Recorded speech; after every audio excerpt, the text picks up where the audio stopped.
The crypto space is growing, and not just in terms of market cap. Depending on whether you use CoinGecko or CoinMarketCap as your primary market resource, there are between 6 to over 7,000 cryptocurrencies currently in existence. Just a few years ago, there were only a few hundred. One of the OG coins that's still around today is Dash. Since its debut in January 2014, Dash has remained one of the highest ranked coins by market cap. This is quite impressive given the relentless competition it and many other veteran crypto projects like Ethereum have faced since their inception. This intense competition might be what prompted Dash to pivot significantly in its mission since I first covered it almost exactly 1 year ago. My name is Guy, and today I'm going to make sense of what's been going on with Dash. As you'll see, Dash's transformation was not sudden. In fact, it's been in the works for a long time. What has changed? What will change? And how will Dash's evolution impact the future of this former top 5 token? Stay tuned to find out.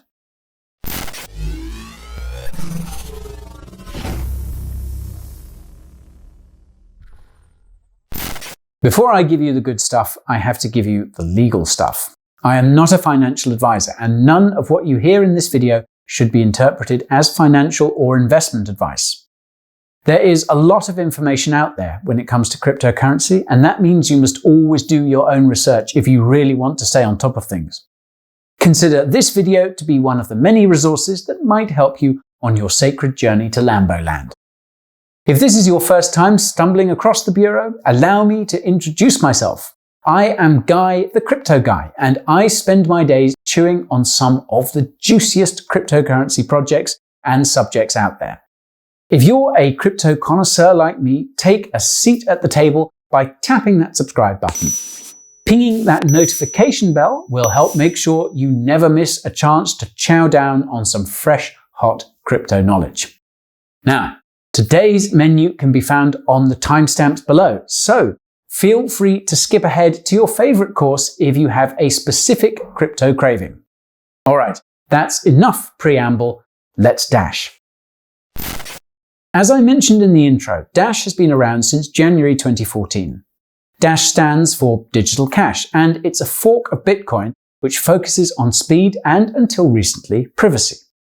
Dash is also considered to be one of the first and one of the longest-running decentralized autonomous organizations. This is due to its use of decentralized masternode network, which can vote on proposed changes to Dash. If you want to learn more about Dash's fundamental tech and architecture, I urge you to watch my video about Dash from last year. I digress. Dash was created by software developer Evan Duffield, who was the CEO of Dash Core Group until 2017, when he stepped into the background of the project as an advisor. Dash Core Group is the company contracted by the Dash DAO to maintain and develop Dash. The Dash DAO also funds Dash's marketing operations branch called Dash Newsroom and an investment fund called the Dash Investment Foundation, which provides loans and funding to companies looking to incorporate Dash into their business operations. Dash seeks to be what Bitcoin was supposed to be, a peer-to-peer electronic cash system. However, there are a few differences. First, Dash is much faster than Bitcoin. It can process around 56 transactions per second versus Bitcoin's 7. In practice, it takes less than 2 seconds for a Dash transaction to complete. This is magnitudes faster than Bitcoin's 10-minute transaction time, which, as many of us know, can turn into hours when the network's busy. Second, Dash is much cheaper to send than Bitcoin.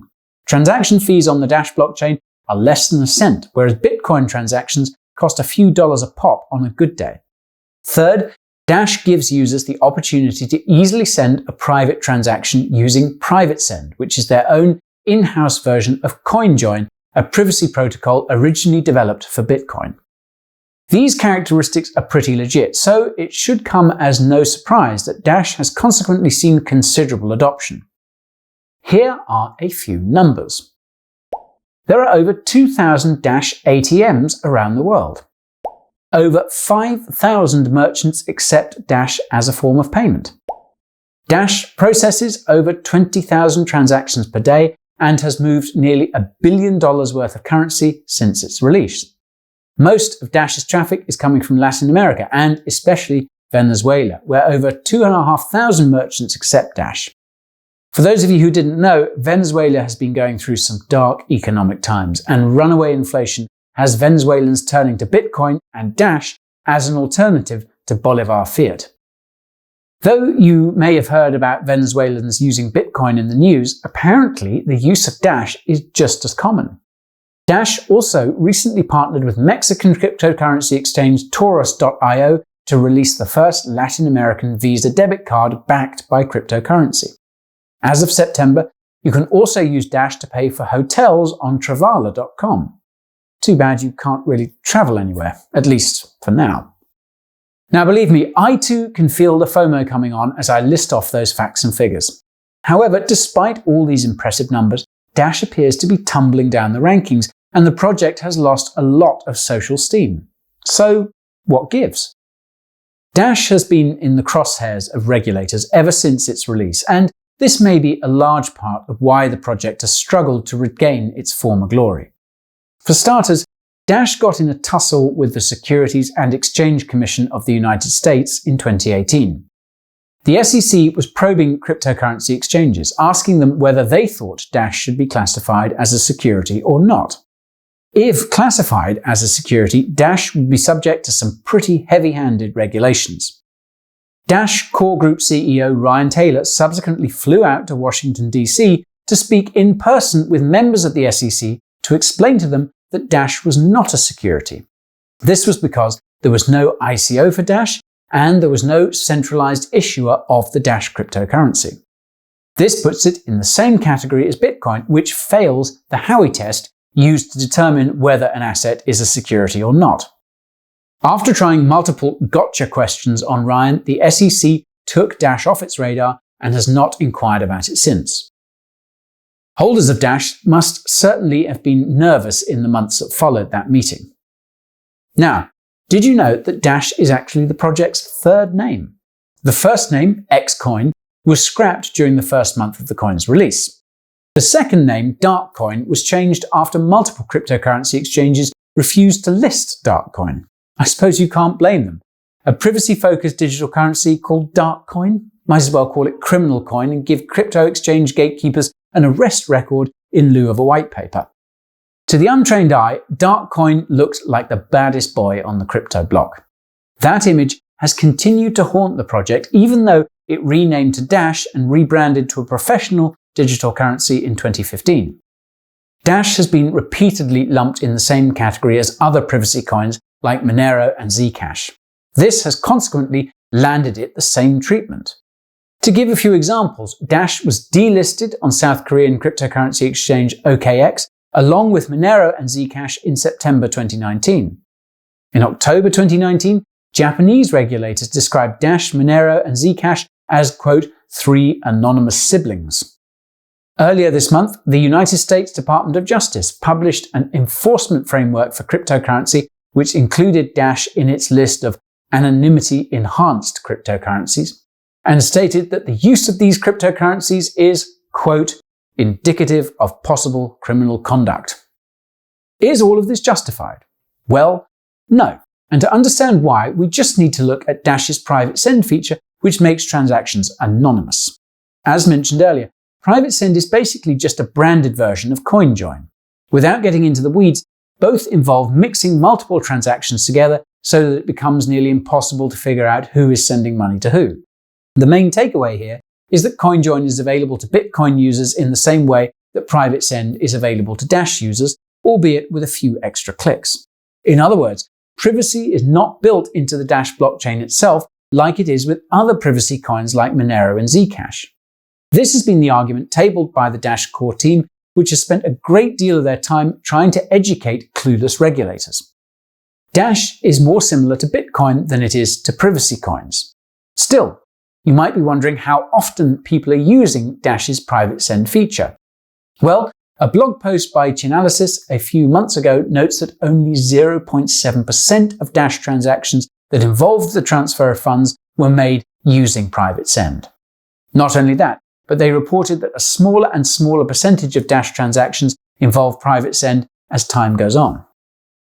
This means that of the 700 million USD which has been transacted on the Dash network, only about $5 million of possible criminal conduct has occurred using Dash in almost 7 years. Pocket change. What's more is that a report by the 1000X group released in February this year did not list Dash as one of the cryptocurrencies used in criminal activities. In fact, Dash is not even accepted as a form of payment on any major darknet marketplace, according to the report. Now, I don't know about you, but this guy thinks that the data suggests that Dash has been unfairly targeted. This has certainly had an impact on the project's ability to grow and compete. Another big reason why Dash has been struggling is universal in the crypto space: competition. This was best captured in a Messari interview with Dash Core's current CEO, Brian Taylor, in February this year. The interviewer bluntly told Brian that Dash is probably second or third in the areas it's competing in, namely payments and privacy. And he may just be right. If you want to be a cryptocurrency payments provider, you need to be able to scale. While Dash may offer a 2-second transaction time, you might recall me saying that Dash can only process about 56 transactions per second. Credit card companies such as Visa can process 1,700 transactions per second, and something in that ballpark will be needed if Dash wants to provide reliable payment services to a significant amount of people. Meanwhile, new next-generation blockchains such as Solana are pushing 65,000 transactions per second. Even Layer 2 solutions for Ethereum like Loopring can now process over 2,000 transactions per second, and Loopring Pay makes it possible to send more stable Ethereum-based assets such as USDT at an even cheaper price and faster speed than Dash.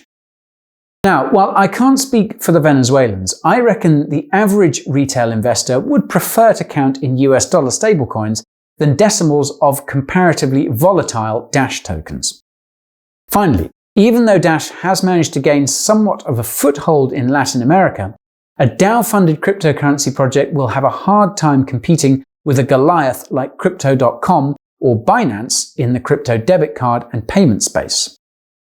Now, regarding privacy. In early October, a representative from the Dash core team stated that Dash should not be considered a privacy coin. This might have taken some of you by surprise, but if you listen to the previous section of this video, you will now know that this is technically correct. The problem, however, is that Dash's privacy element was one of the major selling points of the project, perhaps even more so than the payments element. More importantly, competition in the privacy coin space is not nearly as intense as in the payment space, and for obvious reasons. There are only about 100 privacy coins out there, and most of them have sprung up in the last few years. While most of them are probably write-offs, some of them offer next-level privacy tech, such as Monero, for example. You can check out my top privacy coin picks by clicking right here. Another privacy coin which has emerged in recent years is called PIVX. PIVX was apparently founded by a group of disenfranchised Dash developers in 2016 who thought Dash had betrayed its privacy roots. And assuming this rumor is true, I think it's clear to see why they would think that. In addition to members of the Dash core team shying away from privacy during interviews in recent years, the original Dash white paper is titled, quote, Dash, a privacy-centric cryptocurrency. Oddly enough, Dash notes on its website that the white paper should be considered a historical document. To be fair, Dash has been stuck between a rock and a hard place. If they embrace their privacy angle, they'll get severely restricted by the regulators. If they abandon privacy and go all in on the payments, they'll get crushed by the competition. However, unbeknownst to the cryptocurrency community at large, the Dash core team had a third option hidden up their sleeve. The Dash platform is a Layer 2 smart contract network powered by Dash masternodes. The Dash platform was first proposed in 2015 by Dash's original creator, Evan Duffield, under the name Evolution. A white paper for Evolution was published by the Dash core group in 2017, and the testnet for the renamed Dash platform finally launched in December 2019. The Dash platform consists of 4 key elements. The first is a DAPI, short for Decentralized API, which will be the world's first decentralized HTTP API. The second is the Dash Drive, which is a decentralized cloud storage system to store data from decentralized applications built on the Dash platform. The third is the Dash Platform Name Service, or DPNS, which turns Dash wallet addresses into human-readable usernames to make transactions easier. And the fourth is the Dash Platform Protocol. The first three will sound familiar to you, and they're fairly self-explanatory. The Dash Platform Protocol needs a bit more explaining, but it's still currently in development, and information about it is pretty limited. But I will make sure to leave any information about it for you folks in the description when it comes out. In any case, some of you who saw the Cointelegraph article saying that Dash was evolving into a decentralized cloud cryptocurrency were probably as taken aback as I was. As you can see, all Dash is doing is adding a layer to blockchain which supports smart contracts like Ethereum and Polkadot. A surprising change perhaps, but one that has been in the works for years. So, what's next for Dash? Well, development of the Dash platform testnet is ongoing and seems to be quite aggressive. The Dash core team stated in April that they'll be updating the testnet every 6 weeks until they're satisfied. As such, no specific date has been set for the mainnet launch of the Dash platform. The Dash roadmap notes a series of milestones the Dash core team is hoping to accomplish before the end of 2020. These include giving incentives to masternodes to host and service the Dash platform, making it possible for light clients such as mobile devices to connect to the Dash platform, and introducing Dash Pay, which will function as a sort of hub for the Dash platform. Dash has also been very aggressive with marketing in Latin America, where adoption seems to be growing. Dash Core CEO Ryan Taylor noted earlier this year that they're employing a strategy like Visa in its early days, focusing all their attention on a single market. Beyond that, the future of Dash will be guided by the votes from its masternodes, as has been seen since 2015. While the project seems to have lost some momentum, the decisions of the Dash community have carried the project for 7 years, and I believe they will carry it for many more. Dash is many things. For some, Dash is an investment vehicle. For others, Dash is the means by which they live in the face of broken or absent centralized financial infrastructures. And for the select few, Dash is the perfect scapegoat to justify overreaching regulations of a new, decentralized monetary system and asset class. Dash is not a privacy coin. All it does is give users the option to use a privacy technology which is also available to Bitcoin and many other Bitcoin-based cryptocurrencies. Privacy is not built into Dash like Zcash or Monero, and Dash is not even accepted as a form of payment by major darknet marketplaces. Despite these facts, constant scrutiny from ill-informed government regulators and dense cryptocurrency exchange gatekeepers have arguably held Dash back in its development and growth for years. This left Dash with a dilemma: double down on its privacy focus and face repercussions, or attempt to face off against decentralized and centralized titans in a hyper-competitive payment space. Instead, Dash has chosen a third path, one which has been under construction for half a decade. Rather than fight for territory in the payment space, it's creating its own territory with the smart contract-enabled Dash platform. With some luck, Dash will get enough traction in its Latin American niches to begin expanding to other markets. This might just bring it back to its all-time highs. Now, call it wishful thinking, but I would love to see Dash ditch this cloud platform stuff, give the finger to incompetent regulators, and once again become Darkcoin, focused on privacy at all costs. Live free or die. A man can dream. Alright, my fellow crypto crazies, that's all I have to say about Dash for now. If you enjoyed this video, it would be wonderful if you showed that like button some love. I have a lot more exciting videos in the works, so make sure to hit up that subscribe button too. You can ping that notification bell to make sure you're notified when a new crunchy crypto meal is ready at the Coin Bureau. Want to take our relationship to the next level? Well then, sign up for my weekly newsletter. You will get all the details on what I'm up to, the projects I'm looking at, upcoming videos, news from the crypto space that might have flown under your radar, and even a sneak peek at my cryptocurrency portfolio. All you have to do is head over to the video description, hit up that newsletter link, type in your email, click subscribe, and remember to confirm your email. My weekly newsletter comes with a 100% no spam guarantee. I also lurk in the video comments from time to time, so feel free to leave your thoughts on what you saw today, and maybe I'll give you a piece of my mind. All right, better get going. The crypto market never sleeps, and there's a lot of work to be done. Catch you later, Cryptonators.